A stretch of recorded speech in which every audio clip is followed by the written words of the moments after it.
बाजार में एक कसाई की दुकान पर काफी भीड़ थी। लोगों की आवाजों से दुकान गूंज रही थी। भाई 1 किलो गोश्त देना, भाई 3 किलो गोश्त देना। इतने में एक बुजुर्ग सफेद पोश, चेहरे पर दाढ़ी, सर पर टोपी, आंखों पर ऐनक लगाए दुकान में दाखिल हुए। जैसे ही वो बुजुर्ग दुकान में दाखिल हुआ, कसाई सारे ग्राहकों को छोड़कर उस बुजुर्ग से मुखातिब हुआ। जी, आधा किलो गोश्त चाहिए, बुजुर्ग ने कहा। कसाई ने फौरन बेहतरीन गोश्त का टुकड़ा काटा और बोटी बनाकर दे दी। बुजुर्ग ने पैसे देने के लिए हाथ बढ़ाया तो कसाई ने लेने से इनकार कर दिया। वो बुजुर्ग बोला, जावेद भाई, आप हमेशा ऐसा ही करते हैं। कसाई मुस्कुरा दिया और बुजुर्ग दुकान से बाहर निकल गया। लोग गिले शिकवे करने लगे कि हम कब से खड़े हैं और कसाई को चर्बी चढ़ी है, ग्राहक की तो कदर ही नहीं है। कसाई की दुकान से जरा फासले पर पड़ी लकड़ी की बेंच पर एक आदमी शुरू से आखिर तक का ये सारा मंजर देख रहा था। वो देर तक बैठा दुकान के खाली होने का इंतजार कर रहा था। ग्राहक निपटा कर जैसे ही कसाई फारिग हुआ तो वो आदमी उठकर कसाई के पास आया और कहा, 2 किलो गोश्त चाहिए। फिर उसने पूछा, अभी जो बुजुर्ग आपकी दुकान से गोश्त लेकर गए, आपका कोई करीबी रिश्तेदार लगता है। सारे ग्राहक छोड़कर आपने सबसे पहले उसको गोश्त दिया।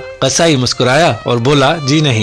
वो ताज्जुब में पड़ गया और पूछा, तो फिर? कसाई बोला, वो हमारी मस्जिद के इमाम साहब हैं। जो शख्स हमारी आखिरत बनाने की फिक्र में रहता है और जिसने हमारी नमाजों की जिम्मेदारी ले रखी है और हमारे बच्चों को कुरान और हदीस का दर्स देता है, क्या दुनिया में उसके साथ अच्छा मामला न करूं? उसने कहा, ओह अच्छा, मगर तुमने उनसे पैसे क्यों नहीं लिए? कसाई फिर मुस्कुराया और बोला, क्या तुम्हें नहीं पता मस्जिदों के इमामों को क्या दिया जाता है? इतने का तो नकाश भाई, लोग महीने में सिगरेट पी जाते हैं। वो सोचने लगा, वाकई बात में तो दम है। कसाई फिर बोला, नकाश भाई, ये हमारी कौम का सरमाया है, इनको बचाना हमारी जिम्मेदारी है। बाजार की तमाम दुकान वालों ने ये मुत्तफिका फैसला किया है कि इमाम साहब से कोई पैसा नहीं लेगा। सिर्फ मैं ही नहीं, ये नाई, ये जनरल स्टोर वाला, ये टेलर, वो डॉक्टर साहब, किराने वाला, दूध वाला और सब्जी वाला, कोई उनसे पैसे नहीं लेता। नक्काश भाई, इतना तो हम कर ही सकते हैं। और फिर मुस्कुराकर कहा, नक्काश भाई, आधा किलो गोश्त के बदले जन्नत ज्यादा मुनाफे का सौदा है।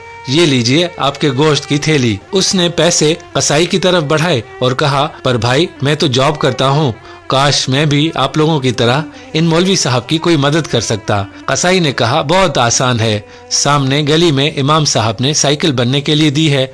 आप दुकान वाले को चुपके से बिल अदा कर दीजिए और उससे कह दीजिए कि इमाम साहब से पैसे ना ले। वो मुस्कुराया और दुकान से निकल गया। मौलवी साहब की साइकिल का बिल अदा करके घर चले गए और घर जाकर बीवी से कहा कि मैंने आज नेकी कमाने का तरीका कसाई से सीखा। वो दुनिया के जरिए बड़ी खूबसूरती से आखिरत कमा रहा है। Create a video of your talents and share it via WhatsApp on 9700491819.